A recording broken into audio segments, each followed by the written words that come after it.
O Clamor, com Márcia Martins.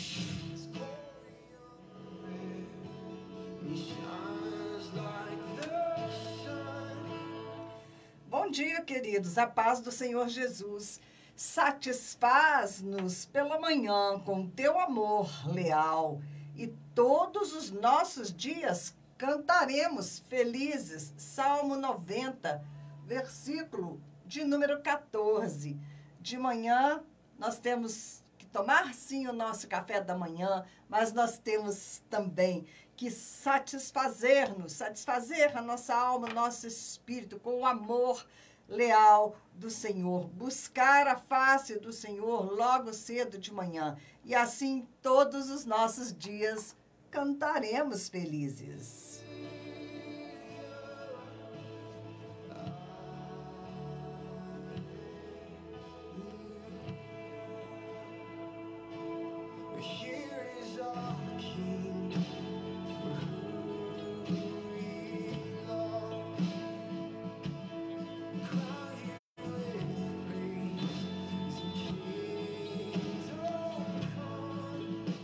Vamos fazendo a nossa leitura de Provérbios, vamos nos alimentando com a palavra de Deus já pela manhã, ok? Nós precisamos nos fortalecer muito na palavra do Senhor.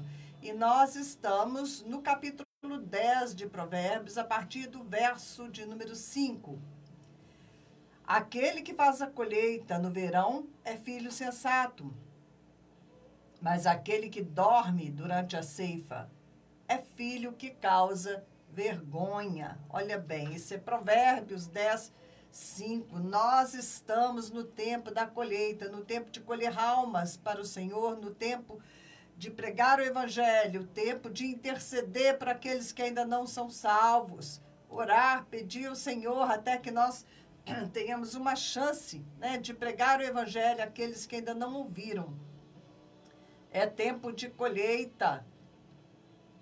Quem dorme durante a ceifa é filho que causa vergonha. Nós não queremos causar vergonha ao nosso Deus, não é mesmo, Maria Luísa? Bom dia, olá. Se você não quer causar vergonha ao seu Deus, né, seja um daqueles que está participando da colheita de almas, porque é tempo de pregarmos o Evangelho. Se você faz parte conosco do projeto Asra, o projeto que está levando esperança para as crianças ali na Índia, você está participando da colheita, né? Estou te dando essa chance de participar da colheita ali na capital da Índia, Delhi. Hoje a Índia é o país considerado mais pobre do mundo. Ele ultrapassou os níveis de pobreza da África e também está quase alcançando a China como um dos mais populosos. Então, é alvo de missões. E nós estamos ali buscando chegar em 9 favelas que ainda não ouviram a proclamação das boas novas do Evangelho de Jesus Cristo. Conseguimos implantar o projeto em 2 favelas, né? Temos 20 crianças numa escolinha no Masdur Camp, 40 crianças lá no Sanjay Camp.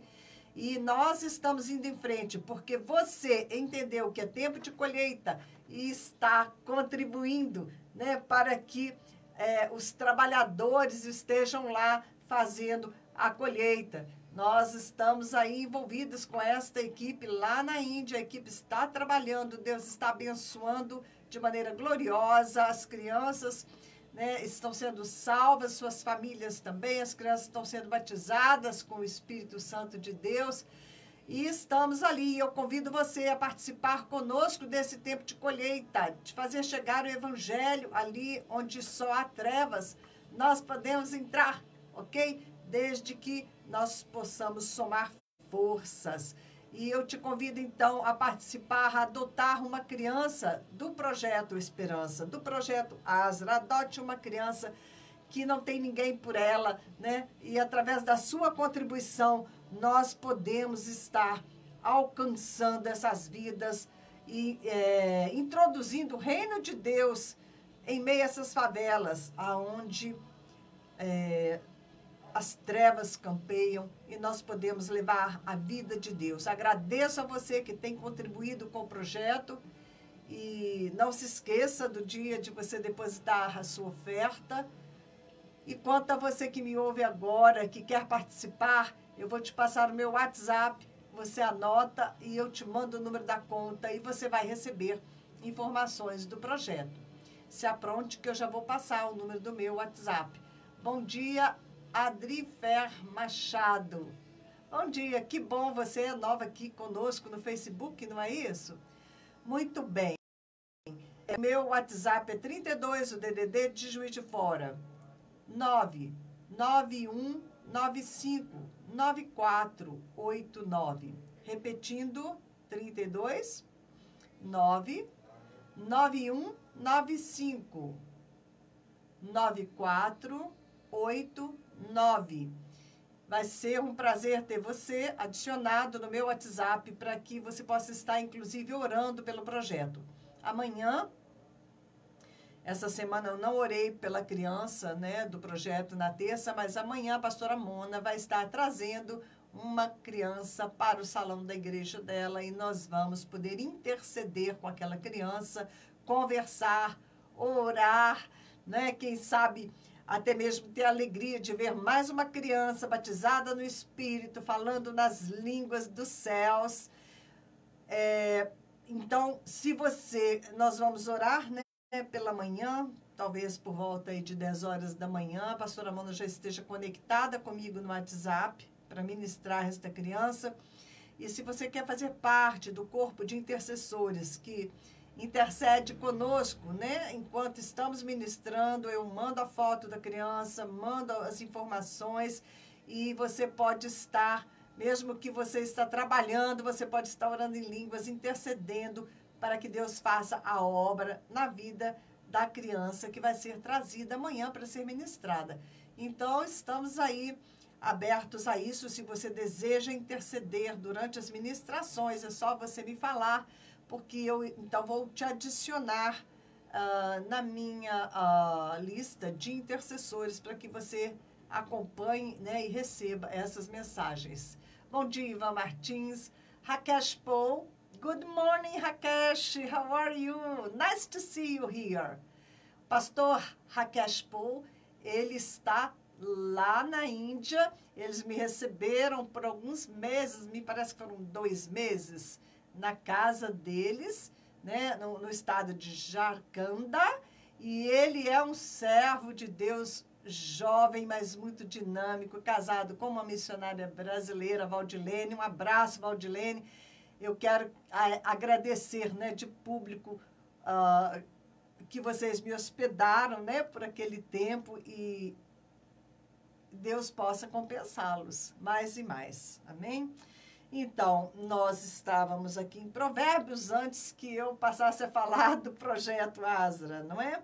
Porque eu dizia, aquele que faz a colheita no verão é filho sensato, mas aquele que dorme durante a ceifa é filho que causa vergonha. Não durma durante a ceifa, ok? Você pode ser um dos ceifeiros conosco ali na Índia e também, né, na sua vida diária. Não esqueça de se encher do Espírito de Deus, encher o teu coração com a palavra de Deus, porque a boca fala do que está cheio o coração, e aí por onde você for, você vai estar falando palavras de vida, levando vida para todos os que estão ao teu derredor.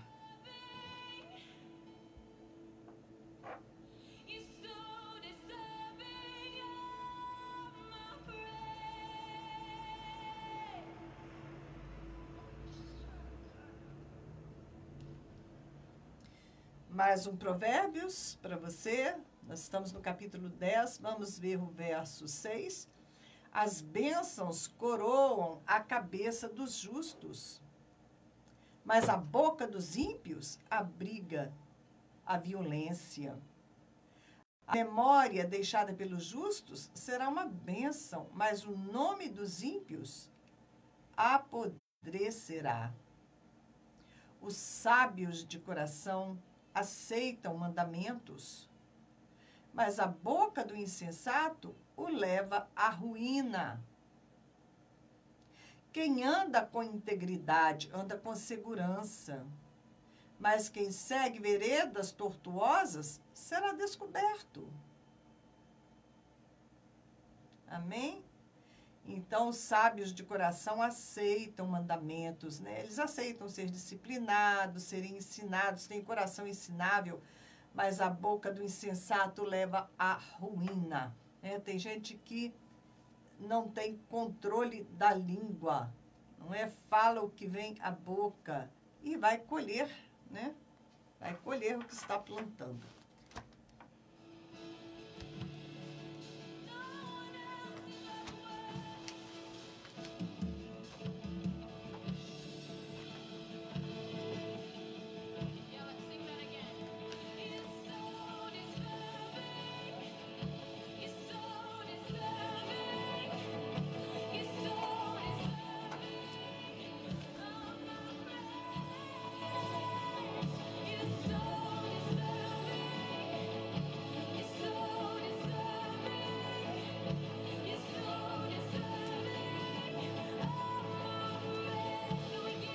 Amanda Nascimento, bom dia para você também. Bom dia a todo o pessoal de casa que está aí no trabalho. Olá, Sheila, Flávia, Zezé, Pastor Kleber. Ah, meu Deus, é tanta gente. Eliana, Vilma, todos vocês que estão conosco. Que bênção que você está aí do outro lado. Vamos ver o que Deus preparou aqui para nós hoje. Nós estávamos falando sobre a importância de subir aos montes para orar, buscar o Senhor nos lugares altos, onde nós podemos contemplar a grandiosidade do nosso Deus, não é? E estarmos ali totalmente focados, sem nos distrair, não é? Jesus buscava os montes para orar, para se consagrar a Deus. Nós vimos Lucas, no capítulo 22, 39, como de costume, Jesus foi para o Monte das Oliveiras, né? E era o costume dele ir para os Montes das Oliveiras, e os seus discípulos o seguiram. Nós precisamos seguir a Jesus, não é? Seguir a Jesus. Como Jesus fazia, nós devemos fazer, né? Ele deu o exemplo. E ele disse para os discípulos: orem para que vocês não caiam em tentação. Ele se afastou deles a uma pequena distância, ajoelhou-se e começou a orar. E aí nós entramos, né, na outra parte, sobre a importância de orar de joelhos, porque eu achei que isso não procedia, que não tinha nada a ver, que você pode orar em qualquer posição, que isso não importa. Mas eu comecei a pesquisar na palavra de Deus sobre oração de joelhos. E, né, se Jesus, ele ajoelhou-se para orar naquele momento mais crítico da vida dele, né? Ele estava para ser traído, estava para ser levado para a crucificação, e então ele se ajoelhou para falar com seu pai. E esteve ali orando, né? Ele orou: Pai, se possível, passa de mim esse cálice, contudo, não seja feita a minha vontade, sim a tua. Ele estava de joelhos, se consagrando a Deus, não é? Consagrando a vontade dele ao Pai. Então, esta oração que Jesus fez ali, de joelhos, nós poderíamos dizer que foi uma oração... vamos ver, uma oração de consagração, não é? Nós temos aqui vários tipos de oração. A oração é diálogo com Deus. Então, você tem aí a oração da fé, você tem uma oração que é de concordância, a oração de pedido ou súplica, ok? A oração de ações de graças, a oração de adoração, a oração no Espírito, a oração de intercessão, e você tem também a oração de consagração. Essa, eu creio que foi a oração que Jesus estava, né, orando naquela hora, uma oração de consagração. É o momento de nos reservar para seguir a vontade de Deus. Jesus fez essa oração à noite antes da sua crucificação, né? Contudo, não seja, Senhor, né? O que eu quero e sim o que tu queres. Está lá em Mateus 26:39. Então, existe um lugar para que você ore, em pé, deitado, sentado, ajoelhado, né? Depende muito. Mas, quando você dobra os seus joelhos, você fala, você se fecha na sua intimidade com Deus. Eu estava lendo algo interessante, né, sobre a memória muscular. Eu estava fazendo hidroginástica e depois eu parei durante muito tempo.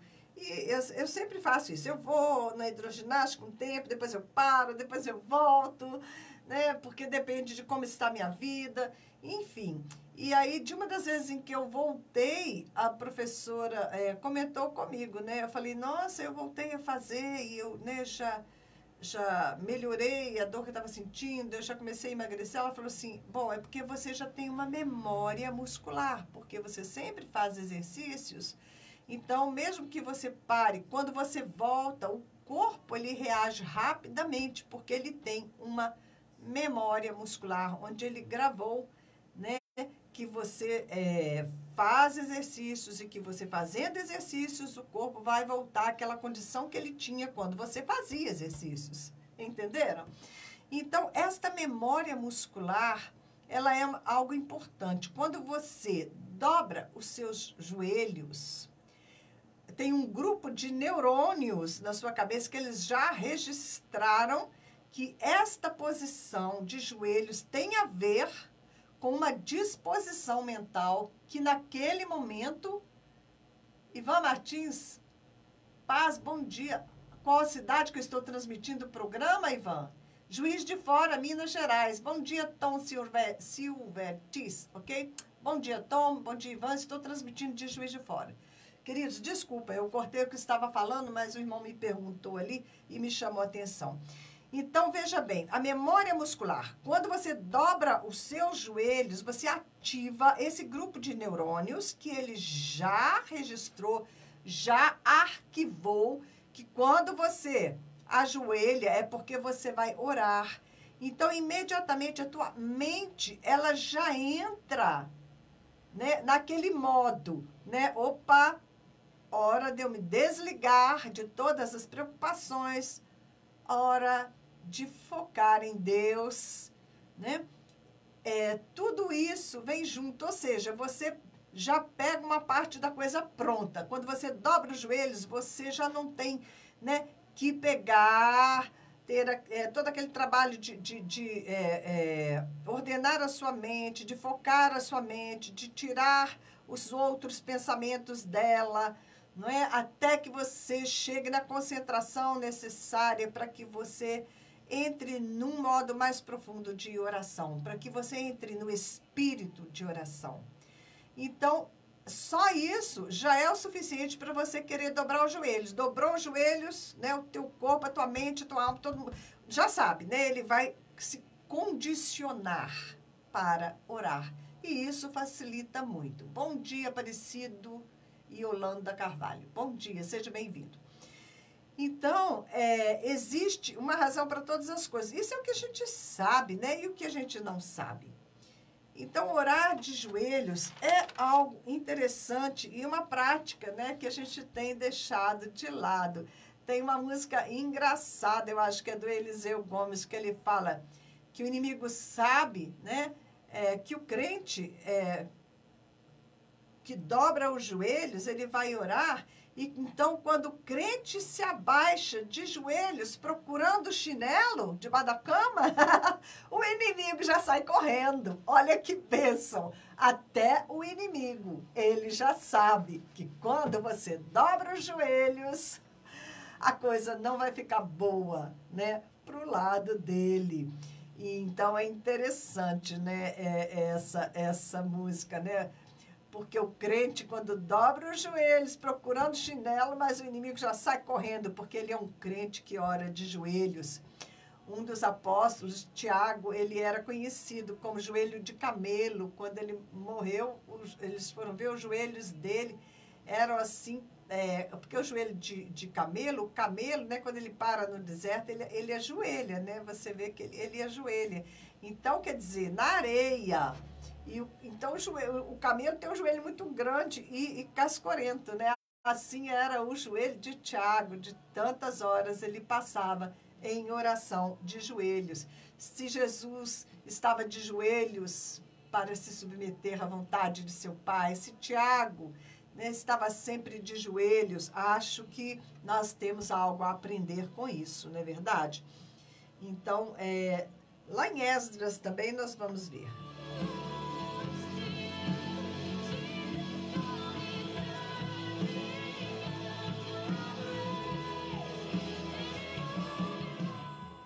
Esdras, no capítulo 9, 5, diz assim: e me pus de joelhos, estendi as mãos para o Senhor meu Deus. Esdras estava se humilhando porque ele viu, né, o pecado de todo o povo, ele rasgou as vestes dele, e ele então se colocou de joelhos e estendeu as mãos para o Senhor para clamar a Deus. Atos 9, 40. Mas Pedro, tendo feito sair a todos, pondo-se de joelhos, orou.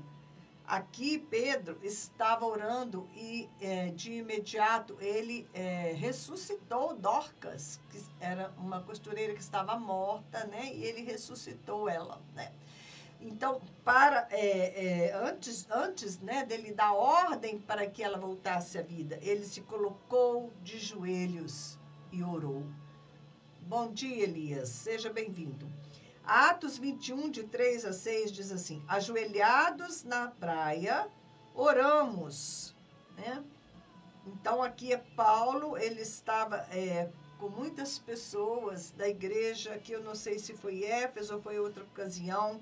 Eles todos ajoelharam na areia da praia. É uma coisa que dói, ajoelhar naqueles pedregulhozinhos da areia da praia. Mas todos se ajoelharam na praia e oraram. Segundo Crônicas 6:13, Salomão se pôs de joelhos na consagração do templo, quando ele foi consagrar o templo. Daniel 6, de 6 a 11. Daniel, ele orou de joelhos com a janela aberta, né, sabendo que ele ia ser julgado pelos leões, porque ele estava desobedecendo o decreto do rei. Mas ele julgou mais conveniente atender, né, e obedecer à vontade de Deus. Então, mesmo contra aquele decreto que proibia de orar a qualquer Deus, ele foi para a janela onde ele sempre orava, porque ele orava com a janela aberta em direção a Jerusalém.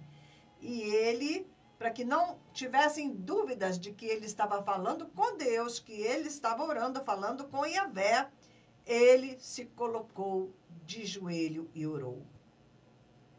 Atos 21 também, outra ocasião de Paulo, né, com toda a igreja, ajoelhados na praia, oramos, né? Eles oraram por 2 vezes ali, ajoelhados na praia para orar. Bom, aqui, os praticantes das falsas religiões, eles também dobravam seus joelhos, mas eles dobravam em frente a Baal. Então, quando houve a seca que Elias profetizou, o Senhor disse que haviam 7.000 que não tinham dobrado seus joelhos a Baal. Numa referência, né, de que... porque quando você dobra os seus joelhos fisicamente, é um sinal de submissão, de rendição. Então, ali tinham 7.000 que não haviam dobrado seus joelhos a Baal, mesmo porque era uma prática, né, pagã também, que eles tinham de se ajoelhar diante das suas imagens, ok? E Filipenses 2, de 9 a 11, por quê? Não, Filipenses diz assim: para que ao nome de Jesus se dobre todo joelho, nos céus, na terra e debaixo da terra. Romanos 4:11, como está escrito, por minha vida, diz o Senhor, diante de mim se dobrará todo joelho e toda língua dará louvores a Deus. Quer mais? Mais textos de orar de joelhos? Ó, Isaías 45:23, diante de mim se dobrará todo joelho e jurará toda língua. Salmo 95:6. Entrai, adoremos e dobremo-nos, ajoelhemo-nos diante de Jeová, aquele que nos fez. É muito bonito esse Salmo 95:6. Deixa eu ver aqui uma outra versão, por exemplo, nessa minha Bíblia, de Salmo 95:6. Eu ainda quero dar o estudo aqui da oração do Pai Nosso, mas estamos falando sobre oração, ok? Olha o Salmo 95. Venham, cantemos ao Senhor com alegria, aclamemos a rocha da nossa salvação. Vamos à presença dele com ações de graça. Esse é um tipo, né, de oração, de cântico. Vamos aclamá-lo com cânticos de louvor, pois o Senhor é o grande Deus, o grande Rei, acima de todos os deuses. Nas suas mãos estão as profundezas da terra, os cumes dos montes lhe pertencem. O inimigo, ele gosta de se apropriar dos lugares altos, desde o Antigo Testamento, mas nós subimos ao monte e declaramos que os lugares altos também pertencem ao Senhor nosso Deus. Nas suas mãos, nas mãos do nosso Deus, estão os cumes dos montes que lhes pertencem. Dele também é o mar, pois ele o fez. As suas mãos formaram a terra seca. Venham, adoremos, prostrados, e ajoelhemo-nos diante do Senhor, o nosso Criador. Pois ele é o nosso Deus e nós somos o povo do seu pastoreio, o rebanho que ele conduz. Hoje, se vocês ouvirem a sua voz, não endureça o coração como em Meribá, como aquele dia em Massá no deserto, onde seus antepassados me tentaram pondo-me à prova, apesar de terem visto o que eu fiz. Durante 40 anos fiquei irado com aquela geração e disse, povo de coração ingrato que não reconhece os meus caminhos, né? Por isso esse povo não ia entrar no descanso do Senhor. Mas veja bem, adoremos prostrados e ajoelhemo-nos diante do Senhor, o nosso Criador.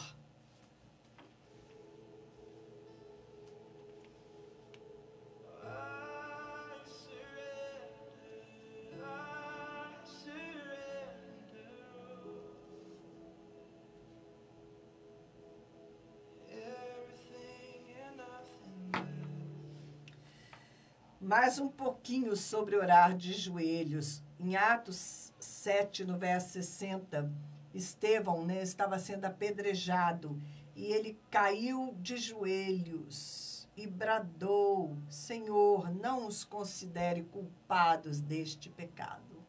Né? Ele se ajoelhou diante do Senhor no momento em que ele estava para ser sacrificado. Atos 20 e 36, as pessoas estavam em Éfeso. Agora, aqui, esse texto, eles estavam em Éfeso.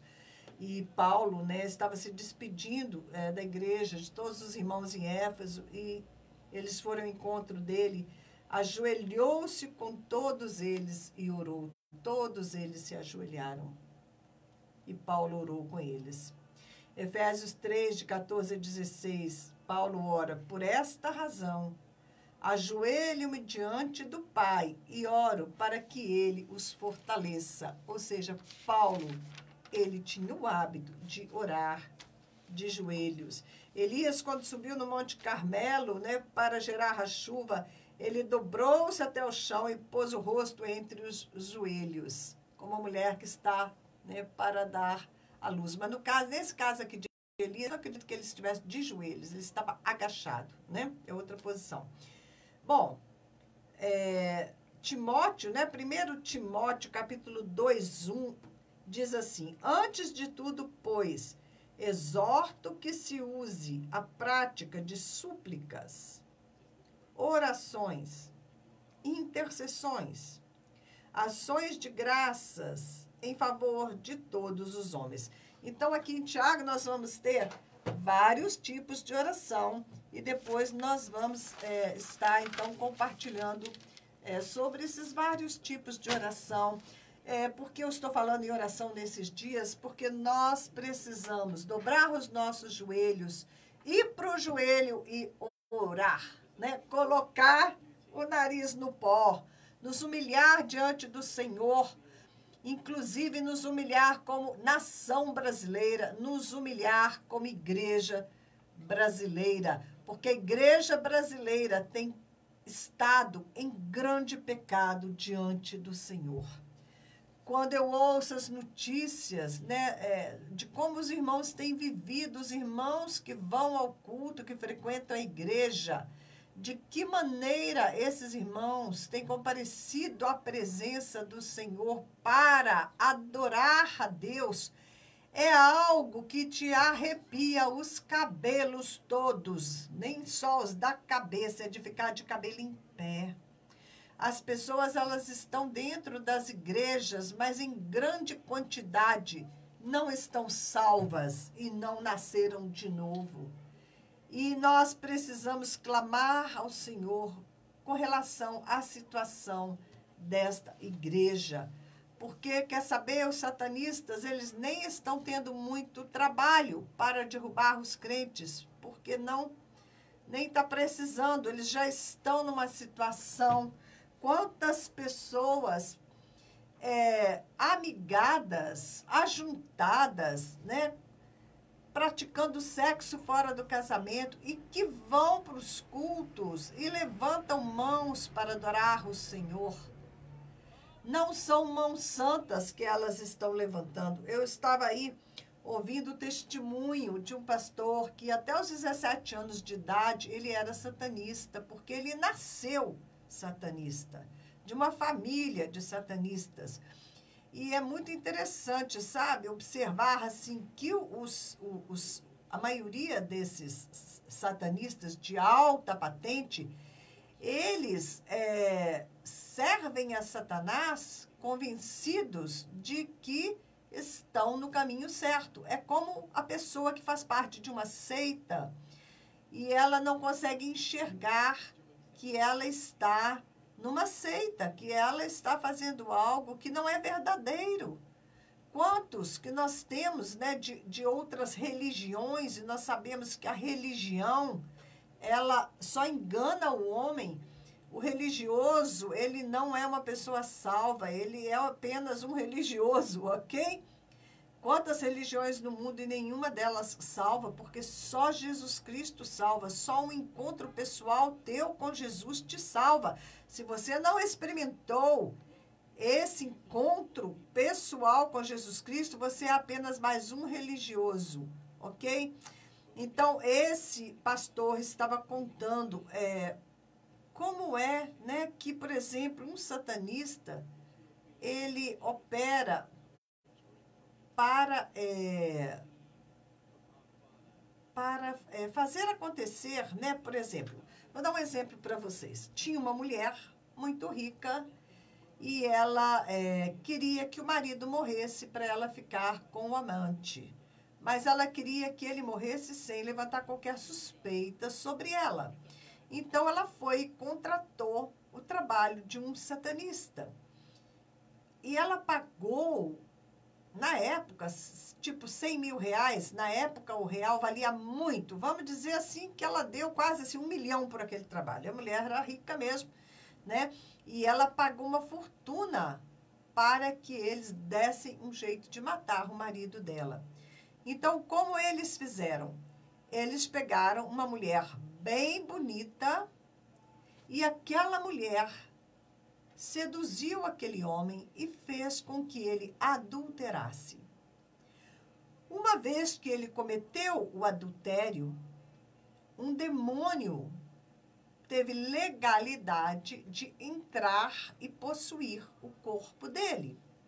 De tal maneira que quando ele saiu de carro e ele estava dirigindo na estrada, aquele demônio, né, se apossou dele e fez com que ele se matasse, com que ele enfiasse o carro debaixo de uma carreta, né, provocou ali o acidente. Então, aquele homem morreu naquele acidente, como se fosse algo, né, um incidente realmente, um acidente que havia acontecido e totalmente livre de suspeita. E eu fiquei pensando nisso, eu falei, gente, que sério é? Este homem, ele nem era um crente e foi necessário, né, que ele, então, adulterasse para que aquele demônio que tinha poder de controlar a vida dele entrasse e o levasse à morte. Agora você imagina quando um satanista quer pegar um crente, alguém, né, que se diz crente, que está professando Jesus como Senhor. O que é que abre brecha? O que é que dá lugar ao diabo de entrar na minha vida? O que é que dá lugar ao diabo de entrar na sua vida? Ele vai buscar uma maneira de você pecar.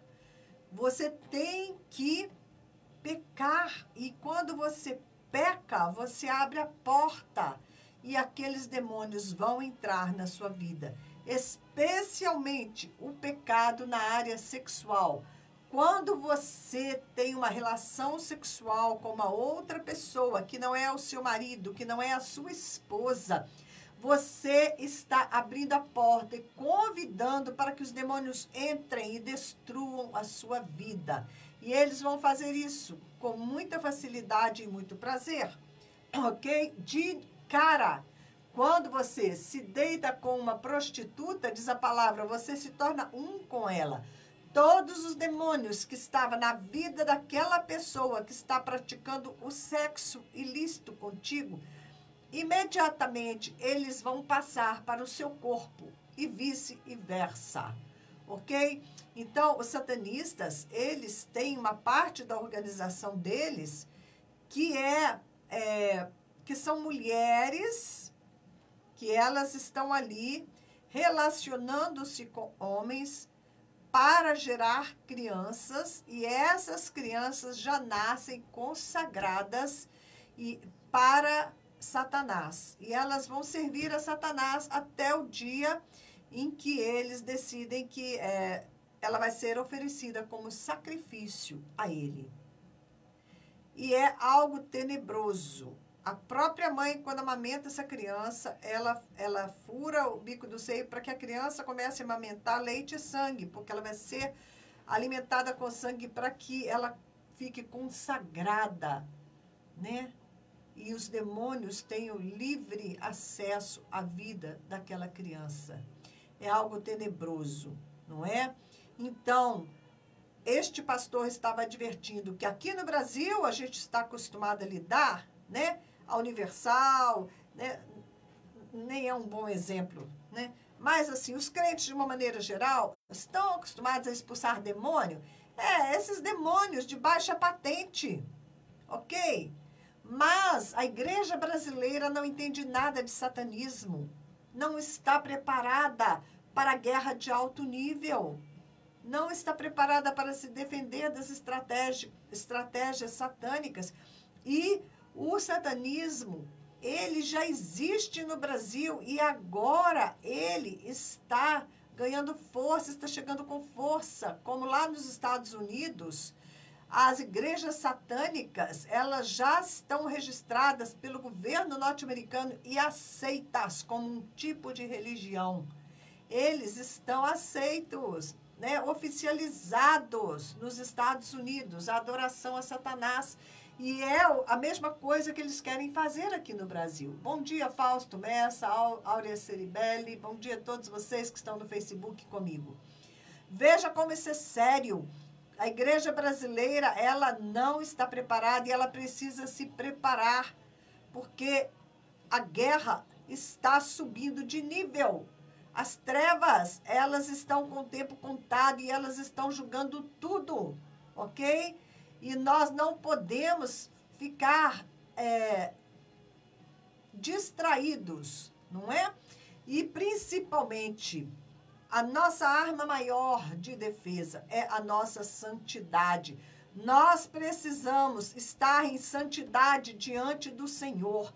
E eu vou te dizer uma coisa, se algum dia, como crente, você se relacionou com alguém, né?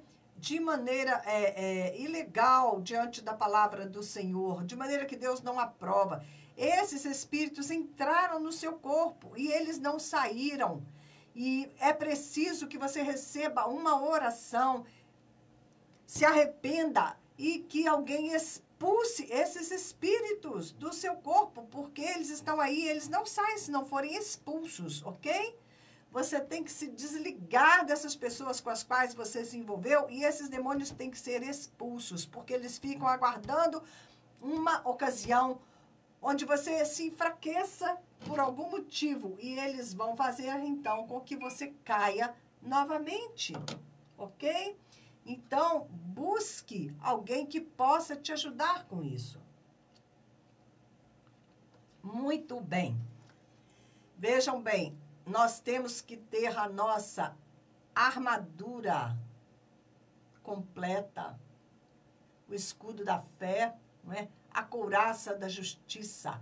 A couraça da justiça, ela protege o nosso coração de onde estão as fontes de vida.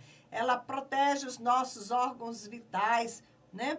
O coração, o fígado, todos os órgãos, né? Porque a couraça da justiça, ela entra na frente, ela vem do pescoço até embaixo, porque os guerreiros iam, né, para a guerra e eles se julgavam contra o inimigo, precisava esta proteção. Além do escudo, ele tinha a couraça da justiça. E essa couraça, essa peça, quer dizer, não era a couraça da justiça, era uma couraça que Paulo usou, né, para nos ensinar sobre a armadura de Deus, a armadura espiritual. E essa peça corresponde à couraça da justiça. A nossa couraça, ela tem que ser bem resistente. E é da justiça, por quê? Porque nós fomos justificados pelo sangue do Cordeiro. É o sangue de Jesus Cristo que nos justifica, que nos limpa de todo pecado. E ele é fiel e justo, que se você confessar o seu pecado, ele te perdoa o teu pecado. E então a tua couraça volta a ficar inteira e forte. Mas se você estiver em pecado, é muito fácil. Aquilo abre uma brecha na tua couraça e o inimigo, ele vai, né, despachar os dardos inflamados dele que vão penetrar o teu coração, trazendo morte para a sua vida espiritual. Então, você tem que estar com a tua couraça da justiça íntegra. A tua consciência tem que estar limpa. Amém? Lourdes Jiménez de Leal, buenos días, Lourdes. Bendiciones para usted también. Lourdes está hablando desde Venezuela. A pastora Lourdes entrou no meu Facebook, direto da Venezuela. Eu tenho falado com vocês sobre pastora Lourdes. Dios le bendiga, hermana. Estou falando sobre a coraça de la justiça de Deus. Estou falando sobre a santidade que nós temos que ter. Glória a Deus, ok? Um grande abraço, Deus te bendiga. Queridos, então aí está a pastora Lourdes. Orem pela pastora Lourdes, eu tenho falado dela para vocês. Tem uma igreja num bairro muito pobre lá em Venezuela, cuida de muitas crianças, muitos ninhos. Não é isso, pastora? Cuida de muitos ninhos allá em Venezuela. Que Deus pueda te fortalecer. Estou falando com mis ouvintes que devem orar por ti e se lembrar de ti, ok? Se recordar de ti em suas orações. Muito bem, queridos, precisamos orar. Lembre-se de pastora Lourdes, ok? Quando orarem. E estou falando então de santidade. Quando você está em pecado, quando a sua consciência não está limpa, isso te deixa vulnerável. A batalha está cada dia mais forte. Busca santificar-se. Coloca a tua vida no altar do Senhor. Vai orar de joelhos. Peça ao Espírito de Deus que te mostre onde existem portas abertas, por onde o inimigo possa te atingir. Aquele que está de pé, cuide para que não caia. Conserta a sua vida diante do Senhor. Você pode enganar a si mesmo, você pode enganar as pessoas que estão ao teu redor, mas no mundo espiritual tudo está claro e patente aos olhos de Deus que tudo vê. E também para os demônios, ok? Que você fica um alvo fácil para eles. Amém, Lourdes? Lourdes está dizendo obrigada, ok? Obrigada a todos vocês que né, tem se lembrado da pastora Lourdes, lá da Venezuela, em suas orações. A vocês que têm se lembrado de orar pela Venezuela. Mas eu já te digo, ok? A oração do justo pode muito em seus defeitos, em seus efeitos, desculpe. Mas você está com defeito, porque se você estiver com defeito diante de Deus, em pecado, não é? As suas orações não vão ter efeito. Porque a oração que tem poder, que pode muito, é a oração do justo, daquele que está perfeitamente coberto pelo sangue de Jesus, com os seus pecados devidamente confessados, expiados, com uma vida consertada. Aí sim, né, Deus vai aceitar a tua adoração, porque Deus é um Deus santo. E você só pode comparecer diante dele de maneira aceitável se você estiver completamente coberto pelo sangue do Cordeiro, ajoelhado diante da presença do Senhor, diante da cruz que expia todo o seu pecado. Você tem que estar ali, né, nesta posição de obediência, de humilhação. E aí o Senhor vai ouvir a sua voz. Da mesma maneira, você que está orando pelo Brasil, né, se o meu povo que se chama pelo meu nome se arrepender, né, consertar os seus caminhos e me buscar de todo o seu coração, eu ouvirei dos céus e sararei a sua terra. Mas quantos justos será que nós temos com mãos limpas, com coração puro, pelo sangue do Cordeiro, que podem erguer as suas mãos e que Deus vai ouvir? Jesus disse que seria como nos dias de Sodoma e Gomorra, antes da volta dele. E nós temos visto, né, esse espírito de Sodoma e Gomorra tomando conta de todas as nações, inclusive tomando conta do Brasil. E Abraão, quando intercedia, falando com o Senhor, e ele pediu: Senhor, se tiver lá, né, 20 justos em Sodoma, o Senhor não vai destruir? O Senhor falou: não, eu não vou destruir por causa dos 20 justos. E Abraão foi intercedendo até chegar ao número 10, e ele falou: Senhor, se tiver 10 justos em Sodoma e Gomorra, 10 justos, o Senhor não vai destruir? 2 cidades, Sodoma e Gomorra, o Senhor não vai destruir? O Senhor falou: não, se eu achar até 10 justos, eu não vou destruir. Mas aí parou Abraão, porque ele sabia que não tinha nem 10 justos, somando a cidade de Sodoma e de Gomorra. Assim, Deus retirou apenas Ló com sua família. Mesmo assim, a mulher de Ló, mesmo retirada de lá, ela não conseguiu se salvar, virou uma estátua de sal. E apenas Ló, com suas 2 filhas, foram resgatados mediante a intercessão de Abraão. Né? Não havia, né, justos ali, mas depois de Jesus Cristo, né, a coisa já melhorou, já mudou, porque Romanos diz que não havia nenhum justo sequer, que todos pecaram e destituídos estão da glória de Deus. Mas em Cristo Jesus, nós nos tornamos justiça de Deus, nós somos justificados. Isso se realmente você, como Jesus, pode dobrar os seus joelhos e dizer: Pai, a tua vontade e não a minha. Isso se você estiver caminhando em obediência e em santidade, de acordo com os critérios da palavra de Deus, de acordo com os critérios de santidade que Deus pede de todos nós. Ok? Então, precisamos de um exército de intercessores? Sim, precisamos. Mas você precisa de se qualificar. Não adianta você orar se você não está sendo ouvido por Deus por causa do seu pecado. Os nossos pecados fazem separação entre nós e Deus. Deus é um Deus santo. Confessa o teu pecado. Arrepende. Deixa o teu pecado. E aí sim, o sangue de Jesus vai te cobrir e você vai poder ter livre acesso à presença do seu Deus. Nós não somos perfeitos, mas o sangue de Jesus é perfeito. Se você se arrepende, deixa seu pecado, o sangue de Jesus, ele vai limpar você de todo pecado e você então terá autoridade para orar, né? Para falar a palavra do Senhor. Entendeu?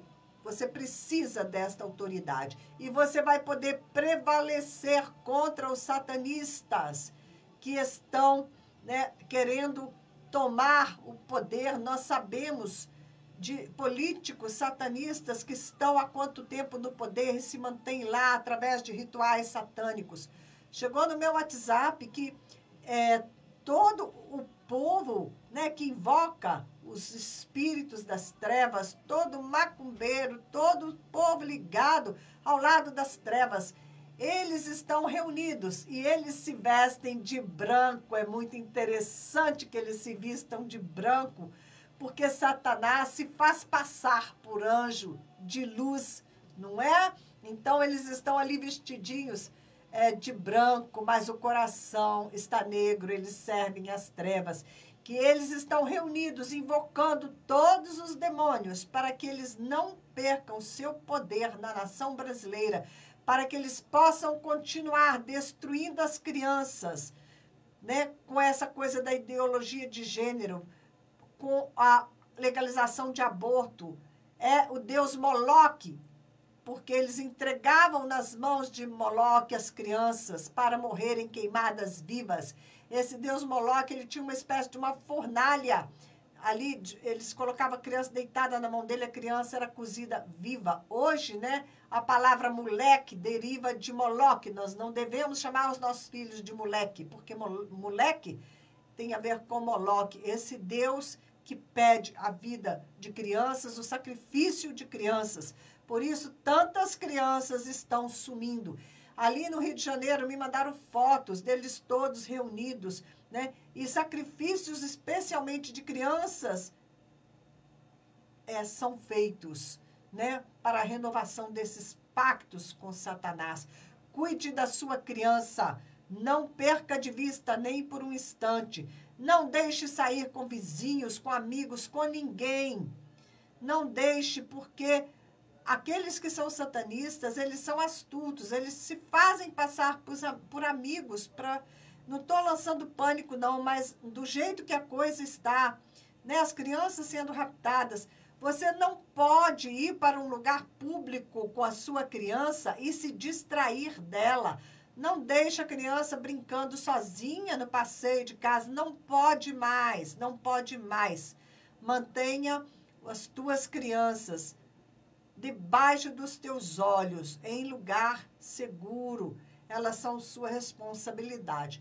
Queridos, o meu tempo aqui está acabando, mas vamos então falar mais uma vez, ok? É tempo de dobrar os joelhos, de purificar as tuas mãos, que você tenha mãos limpas e coração puro, para que você possa subir ao monte para orar, ao monte do Senhor, né? Aquele que tem as mãos limpas e o coração puro, né? Que não alimenta a vaidade, sabe amar. Senhor, quem entrará no seu santuário para te adorar? Tem um hino antigo que fala, né? Senhor, quem entrará no teu santuário para te adorar? Quem tem as mãos limpas e um coração puro, não é vaidoso e sabe amar, não é?